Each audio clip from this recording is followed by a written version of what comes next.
Ювал Ноа Харари. Сапиенс. Адамзаттың қысқаша тарихы. 3 бөлім. Адамзатты біріктіру. 24 сурет. Мекке. Қажылық парызын өтеуге барғандар Қағбаны айналып жүр. 9 тарау. Тарихтың жебесі. Аграрлық революциядан кейін адамзат қауымдастығы күрделеніп, көбейе түсті де, соған сәйкес әлеуметтік құрылысты демейтін қиялдағы конструкцияда дами берді. Мифтер мен ойдан шығарылған түрлі әңгімелер бесіктен белі шықпай жатып-ақ, адамды белгілі бір образдармен ойлантып, белгілі бір стандарттар бойынша әрекет қылуға, нақты заттарды қалап, нақты ережелерді сақтауға үйретті. Миллиондаған бейтаныстың алғаусыз ынтымақтасуына мүмкіндік беретін қожамсар инстинкт осылай қалыптасты. Осынау жасанды түрде сіңірген инстинкттер желісі мәдениет деп аталады. 20 ғасырдың бірінші жартысында тарихшылар әрбір мәдениет кемел, үйлесімді әрі өзгермейтін болмысқа ие, әрдайым баз қалпында тұрады деген пікір ұстанды. Кез келген қауымдастықтың өз дүниетанымы және күнді айналған ғаламшарлар сияқты іркіліссіз қызмет істейтін өзіндік ерекшелікке ие әлеуметтік, құқықтық және саяси салты бар. Осы теорияға сәйкес өзімен өзі оңаша қалған қоғам өзгерістерге ұшырамайды. Ол бір бағытқа бір қалыпты қадаммен адымдай береді. Тек сыртқы күштер ғана белгіленген жолдан бұрып әкетуі мүмкін. Антропологтар, тарихшылар мен саясаткерлер самоалықтардың немесе Тасмания жабайыларының наным-сенімдері, нормалары мен құндылықтары есте жоқ ескі замандардан бері қарай еш өзгермегендей етіп сипаттап жүрді. Қазіргі кезде мәдениеттанушылардың көпшілігі бұл тұжырымға қарсы шығып отыр. Әр мәдениет шынында да өзіне тән нанымдарды, жосындар мен құндылықтарды иеленді, бірақ олардың бәрі ұдайы қозғалыста болады.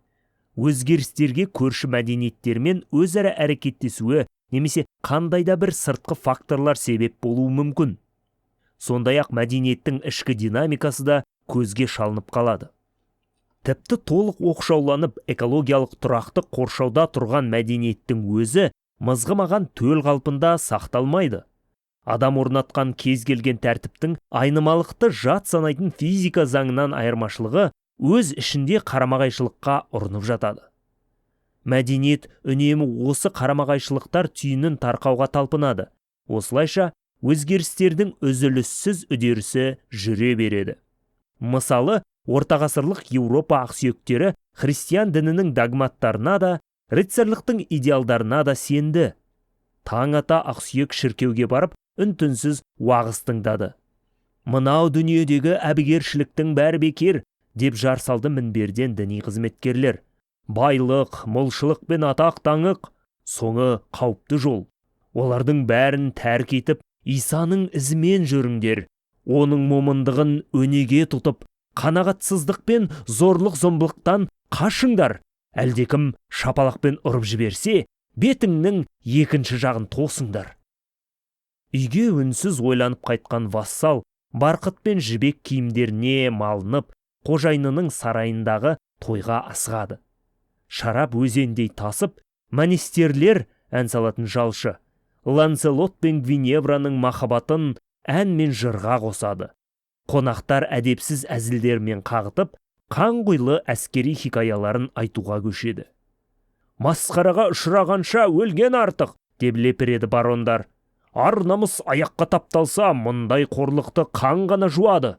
Алдында дұшпанның безілдей қашып, аяғыңның астына оның қызының қорыққаннан қыңсылап жатқанынан артық қандай рахат бар. Кереғарлық бәрібір шешімін тапқан жоқ. Еуропаның бүкіл табы, ақсүйектері, діни қызметкерлері мен қарапайым халқы осы кереғарлықты тізгіндеуге талпынғандықтан мәдениет біртіндеп өзгере берді. Кереғарлыққа қатысты қадамның бірі крес жорығы еді. Қасиетті жерге аттануы арқылы рыцарь жауынгерлік айбынын да, діншілдігін де қатар көрсете алды. тап осы керағарлық рыцарлық идеясын христиандық мұраттармен ұшырастыруға тырысқан тамплиерлер мен госпитальдер орденін дүниеге алып келді. Белгілі бір дәрежеде осынау қайнар көзден орта ғасырдың өнері мен әдебиеті, король Артур мен қасиетті Грааль туралы аңыздары ағындап шықты. Даңқты рыцарь қайырымды христиан бола алады және болуға тиіс. Сондай-ақ қайырымды христианнан үздік рыцарьлер шығады дегенді дәлелдеуге тырысудан басқа Камелот нені білдіреді? Басқа мысалды жаңа замандағы саяси құрылысты алайық. Француз революциясы кезінен бастап әлемге теңдік пен жеке бостандық идеалы біртіндеп тарала бастады. Алайда осы екі құндылық та керағарлыққа килігеді. Теңсіздікті өзгелерге қарағанда көбірек жолы болғандардың бостандығын шектеу арқылы ғана қамтамасыз етуге болады. Әр азаматқа ойына келген істеуге толық еркіндік берілсе, теңдік те сол бойда жойылады. 1789 жылдан бергі әлемнің саяси тарихын осы керағарлықты шешуге үздіксіз талпыну тізбегі ретінде елестетуге болады. 19 ғасырдағы Европаның либералды үкіметі жеке бастың бостандығын бірінші орынға қойғанын Диккенстің романынан оқығандардың бәрі біледі. Сол үшін борышкерлерді түрмеге отырғызып, ал түгі жоқ тақыр жетімдерді қалтта қаққыш ұры-қарыларға қосақтап жіберуге тура келді. Александр Солженицынды оқыған кез келген адам коммунизмнің эгалитарлық аңсары, әр адам өмірінің әрбір минутына дейін бақылауда ұстауға тырысатын қатыбас тиранияны туындатқанын біледі. Қазіргі Америка саясаты да осы керағарлыққа ұрынып отыр. Демократтар науқастарға, қарттар мен жоқ жітіктерге жәрдемдесу бағдарламасын қаржыландыру үшін салықтар мөлшерін көтеруге тура келсе де жаппай теңдікке ұмтылады. Сол арқылы олар адамның өз ақшасын қалауынша билік жүргізу құқына қол сұғады. Балаларға білім беруге ақшамды жұмсағым келсе, үкімет неге мені сол қаражатқа медициналық сақтандыру құжатын сатып алуға мәжбүрлейді? Республикашылар тіпті байлар мен кедейлердің кірісіндегі алшақтық ұлғая түсіп, америкалықтардың көпшілігі медициналық жәрдемсіз қалғанына қарамастан жеке бас бостандығына барынша ұмтылады. Орта ғасырлар рыцарлық пен христиандықтың идеалдарын бәрібір біріктіре алмай-ақ қойды. Қазіргі әлемде бостандық пен теңдіктің басын қоса алмайды. Бұл кемістікте емес. Мұндай керағарлықтар кез келген адамзат мәдениетінің міндетті элементі. Бұл біздің түрдің креативті, қарқынды дамуының қозғаушы күші. Контрапунктке түйіскен екі мақам музыкалық тақырыптың дамуын алға жылжытатыны сияқты, ой пікіріміздің, идеяларымыз бен құндылықтарымыздың әр алуандылығы да ойланып толғануға, сынауға, бағалап бағамдауға жетелейді. Тұрақтылық дегеніміз топастарға арналған қорық.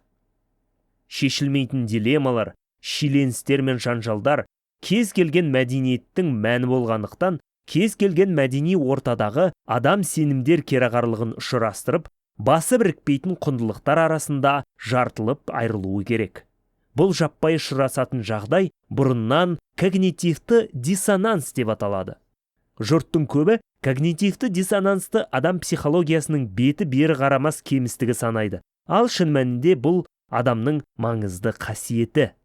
Адам қарамағайшы сенімдер мен құндылықтарды ұштастырып үйлестіре алмаса, қандай да бір мәдениетті жасап дамытуы неғай біледі. Мысалы, сіздің көшенің бұрышындағы мешітке баратын көршіні түсіну үшін әр мұсылманға ардақты іргелі құндылықтарға шұқшимаңыз. Одан да ислам мәдениетіндегі 22 тұзақты, яғни ережелер бір-бірімен соқтығысып, стандарттар майысатын нүктелерді іздеңіз.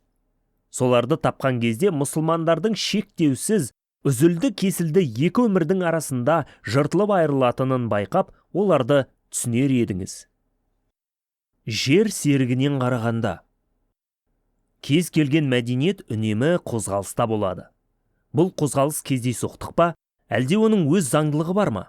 Басқаша айтқанда, тарихтың белгілі бір даму векторы бар ма? Жауабы, иә, бар. Мыңжылдықтар ағымында қарапайым шағын қоғамдар бір-біріне қосылып, үлкен әрі күрделі өркениеттерге айналды да, әлемде мега мәдениеттер азая берді. Өйткені олардың өздері іріленіп, қат-қабаттана түседі. Әрине, бұл өте макро деңгейде ғана байқалады. Макро деңгейде мегамәдениетке атсалысатын әрбір мәдениет тобына бірнеше бөліктерге ыдырайтын бір мегамәдениеттен келетіндей көрінеді. Моңғол империясы бүкіл Азияны және Еуропаның едәуір бөлігін басып алды, бірақ көп ұзамай өзі құлады. Христиандық ілім 100 миллиондаған діндерді қатарына тартты, ал өзі сансыз секталарға бөлшектеніп кетті. Батыс және орталық Еуропаның ортақ тілі латын болды да, кейін көптеген жергілікті диалектілерге айналып, содан соң ұлттық тілдер қалыптасты. Алайда құлдырау, ыдырау кезеңдері шын мәнінде бірлікке бұлтақсыз барар жолдағы уақытша шегіністер ғана еді. Тарихи даму бағытын тек дұрыс таңдалған бақылау бекетінен айқын көре аламыз. Бұлтқа шығып соңғы бірнеше жүзжылдықтарға көз тастасақ, тарихтың бірігуге әлде ыдырауға қарай жылжып бара жатқанын түсінуіміз қиынға соғар еді. Одан да жоғарырақ көтеріліп, жер сергіне мініп мыңжылдықтарға қарасақ, тарихтың бірігуге қарай жылжып бара жатқаны, христиандықтың бөлшектенуі мен Моңғол империясының күйреуі осы жолдағы шоқалақтар екені айқын көрінер еді. Тарихтың жалпы бағытын айқындаудың ең қарапайым тәсілі жер жүзінде әр кезеңде қанша жекелеген әлемдер болғанын есептеп шығару. Бүгіндері бүкіл ғаламшарды біртұтас әлем ретінде түйсінеміз, бірақ бүкіл тарихының ұзақ ырғасында жер бір-бірімен байланысы жоқ жыпырлаған ғаламшарлар арасындағы тұтас ғалам еді. Мысалы, Австралияның оңтүстік беткейінде орналасқан орташа аралдар Тасманияны алайық. Шамамен біздің заманымызға дейінгі 10 мың жыл бұрын кезекті мұз дәуірі аяқталып, теңіз деңгейі көтерілген кезде аралдар Австралиядан оқшауланып қалды. Онда бірнеше мың аңшылар мен терімшілер қалып қойды. 19 ғасырға дейін алғашқы европалықтар келгенше Тасманияның ежелгі тұрғындары басқа адамдармен байланыс жасаған емес. Олардың жер бетінде өзге де адамдар өмір сүретінінен бейхабар болған сияқты. 12 мың жыл бойы әлемде олардың бар жоғын да ешкім білмеген еді. Тасманиялықтар ұрысып соғысты, саяси қитұрқылықпен айналысып, өз қоғамдарын құрып, мәдениетті дамытты. Ал Қытай императорының немесе Месопотамия билеушілерінің көзқарасы тұрғысынан қарағанда, тасманиялықтар сол қалпында Юпитер айларының бірінде орналасқандай бөтен еді. Олар өзге, өз әлемінде өмір сүрді. Еуропа мен Америкада тарихтың ұзақ бөлігінде бір-бірінен оқшау өмір сүрді. Біздің заманымыздың 378 жылы Рим императоры Валент Адрианополь жанында готтармен шайқаста қаза тауып, әскері жеңілді. Тап сол жылы Теотиуакан армиясы Тикаль билеушісі Чактокичактың өзін өлтіріп, әскерлерін тас-талқан етті. Тикаль майялардың мемлекеттік қаласы, ал Теотиуакан сол кезде 250 мың тұрғыны бар, Римнен көлемі кіші болғанымен, әуелеті бірдей Америкадағы ірі қала еді. Римнің жеңілісі мен Теотиуаканның мерейі үстем шығуының арасында ешқандай байланыс болған жоқ. Тап осындай беймағлұм қалпында Рим Марста, ал қос Америка шолпанда орналасса да болар еді. Жер бетінде қаншама әртүрлі әлем болды. Біздің заманымызға дейінгі 10 мыңыншы жылдары олардың саны бірнеше мыңға жетті. Біздің заманымызға дейінгі 2000-ші жылдарға таман әр алуан әлемнің саны бірнеше жүзге қысқарып, көп дегенде 1-2 мыңнан аспады. 1450-ші жылға таман бұрынғыдан да едәуір кеміді. Осы сәтте еуропалық отарлау қарсаңында жер бетінде Тасмания сияқты оқшауланған кішкене әлемдер әлі де бар еді. Ал адамдардың 90%-ға жуығы бірегей мега кеңістікте Афро-Азиялық әлемде өмір сүрді. Азия мен Еуропаның даңғайыр кеңістігі және Африканың едәуір бөлігі, соның ішінде Сахараның оңтүстігіндегі кей аумақтар енді нақты мәдени, саяси және экономикалық байланыстармен қосылып жатты. Жер шары тұрғындарының қалған 10%-ын қайтеміз. Оның негізгі бөлігі әжептәуір үлкен әрі күрделі 4 топқа бөлінді. Бірінші, орталық Американың негізгі және солтүстік Американың бірсыпыра бөлігін қамтитын мезоамерикалық топ. Екінші, оңтүстік Американың батыс бөлігін қамтитын анттық топ. Үшінші, шекарасы Австралия құрлығының шекарасына сәйкесетін австралиялық топ. Төртінші, Тынық мұхиттың оңтүстік батысындағы аралдардың басым бөлігін Гавайидан Жаңа Зеландияға дейінгі кеңістігін біріктіретін мұхит аралдары әлемі. Келесі 300 жылда қалған әлемнің бәрін алып Афро-Азия жұтып алды. 1521 жылы испандықтар Ацтек империясын жеңген кезде Мезоамерикалық әлемді басып алды. Сол кезде мұхит аралдарының да бір кесегі тістегеннің аузында кетті. Фердинанд Магеллан жер шарын шыр айнала шарлау кезінде көптеген аралдарға жол ашты. Бұл әлемді игеруге көп уақыт кеткен жоқ. 1532 жылы конкистадорлар инктер империясын күйреткен кезде ант өркениеті құрдымға құлады. Австралия жағалауына еуропалықтар 1606 жылы аяқ басып, 1788 жылы ағылшын отаршылдығы күшіне мінді де, жергілікті халықтың алғашқы қауымдық әлемі жойылды. 15 жыл өткен соң, ілкімді британдықтар Тасманияға алғашқы қоныс жайларын салып, автономды әлемдегі ең соңғы осынау оқшау нүктені афро-азиялық мәдениеттің ықпал ету аясына енгізіп жіберді. Жұтқанның бәрін қорыту үшін афро-азиялық алыпқа бірнеше жүзжылдықтар қажет болды. Енді бірігу үдерісін ешкім тоқтата алмайтын еді. Қазіргі кезде жер жүзіндегі адамдардың барлығы бірегей геосаяси жүйеде, ғаламшар халықаралық құқық мойындаған мемлекеттерге бөлінген. Бірегей экономикалық жүйеде капиталистік нарық жер шарының ең шалғай түпкірлеріне дейін жетті. Бірегей құқықтық жүйеде адам құқықтары теория жүзінде болса да жаппай мойындалады. Бірегей ғылыми жүйеде Иран, Израиль, Австралия мен Аргентина ғалымдары атом құрылысы мен өкпе ауруын емдеу туралы бір пікірде. Өмір сүреді. Осынау бүкіл әлемдік бірегей мәдениет аса біртекті емес. Бір тұтас организмдегі әртүрлі ағзаларды және жасушалар түрін бөліп қарауға болатын сияқты, бүкіл әлемдік бірегей мәдениет те әр алуан халықтар мен салт санадан тұрады. Мұнда Нью-Йорктік маклер де, ауған малшысы да жүр. Бірақ осы топтардың барлығын бір-бірімізбен тығыз байланыстырып, өзара ықпал түрлерінің бәрін бақылап, көз қырында ұстап отыру әсте мүмкін емес. Олар бұрынғысынша ұрсысады, тіпті кейде соғысып қалады. Дауласқан кезде сол баяғы бір дәйекті алға тартады. Ал соғысқан кезде бірдей қаруды қолға ұстайды. Шынайы өркениеттер қақтығысы бірін-бірі түсінбейтін саңлаулардың диалогына құсап бара жатыр. Қазір жанжалдасқан Иран мен Құрама Штаттар ұлттық мемлекеттердің капиталистік экономиканың, халықаралық құқық пен ядролық физиканың бір-біріне түсінікті тілінде сөйлеседі. Үшінші карта. 1450 жылғы карта. Мұсылман жиһангезі Ибн Батутта 14 ғасырда аралап үлгерген Афро-Азия кеңістігіндегі жерлер.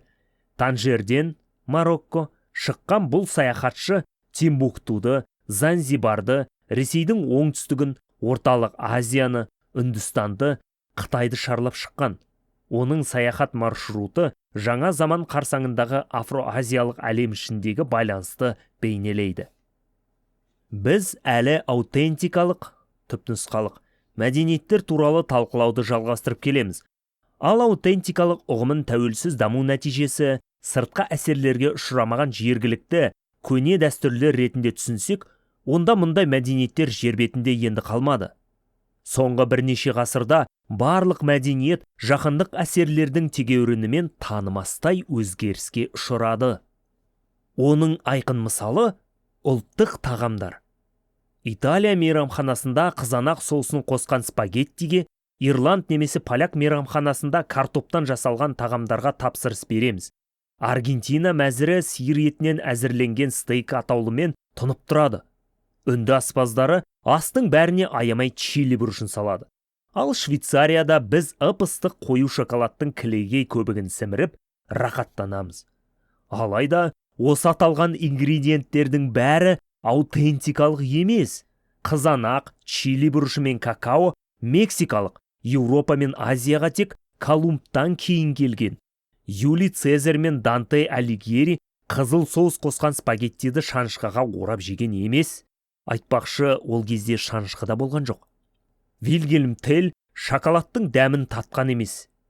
Ал Будда тамақты ап-ашық чили бұрышымен уыттаған жоқ. Картоп Ирландия мен Польшаға небәрі 400 жыл бұрын келді. Ал Аргентинада 1492 жылға дейін бәлкім ламаның етінен әзірленген стейк тартар ма еді алдыңызға. Голливуд фильмдері ұлы жазықтан шыққан үндістердің ақ нәсілділер керуенінің қыр соңынан қалмайтын жау жүрек шабандоздар образын сомдап тастады. Алайда бұл шабандоздардың қорғағаны жергілікті көне мәдениет емес еді. Олардың өздері 17-18 ғасырларда еуропалықтар осы жерлерге жылқыларды алып келген кезде Батыс Америка жазығын жайлап өткен әскери және саяси революциялардың жемісі еді. 1492 жылы Солтүстік Америкада бірде-бір жылқы болған жоқ. 19 ғасырдағы Сиу және Апачи мәдениетінде тартымды нәрселер көп, бірақ олар жергілікті аутентикалық мәдениеттің емес, жаһанданудың жемісі. Жаһандық көзқарас. Тәжірибелік көзқарас тұрғысынан алғанда, жаһанданудың негізгі сатысы соңғы бірнеше жүз жылдықта басталды. Империялар өсті, сауда-саттық бұрынғыдан да қарқынды жүрді. Еуропа Афро-Азияның, Американың, Австралия мен мұхит аралдарының халықтарымен байланысты нығайтты. Мексиканың Чили бұрышы Үндістанға жетіп, Аргентина көгалында испан бұқалары жайылып жүрді. Ал идеологиялық деңгейде бұдан да маңызды оқиға ертерек біздің заманымыздың бірінші мыңжылдығында әмбебап тәртіп идеясы туындаған кезде басталды. Мыңдаған жылдар бойы тарих бүкіл әлемдік бірігу нүктесіне қарай баяу жылжи берді. Бірақ күллі әлемді басқара алар әмбебап тәртіп туралы ой адамдардың көпшілігіне жат еді. 25-ші сурет. Сиу көсемі. 1905 жыл. Сиулар да, ұлы жазықтың басқа тайпалары да 1492 жылға дейін аттың не екенін білген емес. Homo sapiens адамдарды біз және оларға бөлуге көшті. Біз, мен кім болса да, мені қаумалай қоршағандар, ал қалғандарының бәрі олар. Ешбір қоғамдық жануар бүкіл түрдің мүддесі туралы ойлауға қабілетті емес. Шимпанзе бүкіл шимпанзенің тағдырына алаңдамайды. Ұлы дүниежүзілік ұлылар ассамблеясының депутаттары үшін дауыс беріп, мүйізшесін жыбырлатпайды. Бірде-бір арыстан бүкіл арыстандардың королі болуды көксемейді. Сондай-ақ омартада барлық елдің жұмысшы аралары бірігіңдер деген ұран ілулі тұрмайды. Когнитивтік революциядан кейін Homo sapiens осы салада өзін әдеттегіден өзгешелеу ұстады. Адам өзіне мүлде бейтаныстармен ынтымақтасуды үйреніп, оларды дос-жаран, тіпті туысқан бауыр санады. Алайда туысқандық қанатын кеңге жай алмады. Көрші алапты немесе анау таудың арғы жағын бұрынғысынша олар мекендейтін еді. Менес перғауын Мысырды біздің заманымызға дейінгі 300 жыл шамасы біріктірген кезде мысырлықтар өз елінің шекарасы барын, оның арғы жағында варварлар өмір сүретінін жақсы түсінді. Варварлар бөгделер. Мысырлықтар оларға емес, жерге немесе өздеріне қажет басқа ресурстар қаншалықты тиесілі екеніне ғана қызықты. Адамдар ойлап таба білген кез келген қиялдағы тәртіпті адамзаттың біршама бөлігі елемеді. Біздің заманымызға дейінгі алғашқы мыңжылдықтарда мынау дүние мен бүкіл адамзат баласын ортақ ережелер бабына бағындырған әлдебір тұтас нәрсе ретінде көруге тұңғыш рет мүмкіндік берген әлемдік 3 ахуал әлеуеті қалыптасты. Оның біріншісі экономикалық ахуал еді. Баршаны ақша біріктірді. Екіншісі саяси, империялар қалыптасты. Үшіншісі діни ахуал. Әлемдік діндер, буддизм, христиан, ислам діні пайда болды. Адамдарға эволюциямен дарыған олар мен біз деген қатаң бөлу қамалын алғашқылар сапында саудагерлер, басқыншылар мен пайғамбарлар бұзып өтті. Олар келешекте адамзат қауымының біргетінін көре білді. Саудагерлер үшін бүкіл әлем ортақ нарық, ал адамдар тұтынушылар еді. Саудагерлер баршаға және барлық жерге кәделі экономикалық салт қалыптастыруға талпынды. Басқыншы үшін бүкіл әлем болашақ империя. Адамдардың барлығы ықтимал салық төлеушілер. Сондықтан ол жер шарының шартарабындағы тұрғындар түгелдей мойынсынатын саяси тәртіп орнатуға тырысты. Соңғы 3000 жылдықта осы жаһандық көзқарасын жүзеге асыру үшін адамзат батыл қадамға көшті. Келесі 3 тарауда ақша, империялар мен әлемдік діндер қалай таралғанын және олар қазіргі бірегей әлемнің негіздерін қалай салғанын әңгімелейміз. Ең тағатты, әрқилы адамдардың мұқтажына қарай бейімделе келетін, сондықтан да барлық жерден өзін өршелене қолдаушыларды тауып ала қоятын ұлы басқыншылардың тарихын баяндаудан бастаймыз. Бұл басқыншылардың аты ақша. Адамдар әртүрлі құдайларға сеніп, әрқилы патшаларға бағынуы мүмкін. Бірақ солардың барлығы бір ғана валютаны пайдалануға құмартып тұрады. Усама бен Ладен Америкаға мәдениетін, діні мен саясатын жек көретініне қарамастан, долларды өте жақсы көрді. Құдайлар мен билеушілер жеңіліске ұшыраған жерде ақша қалай табысқа жетті?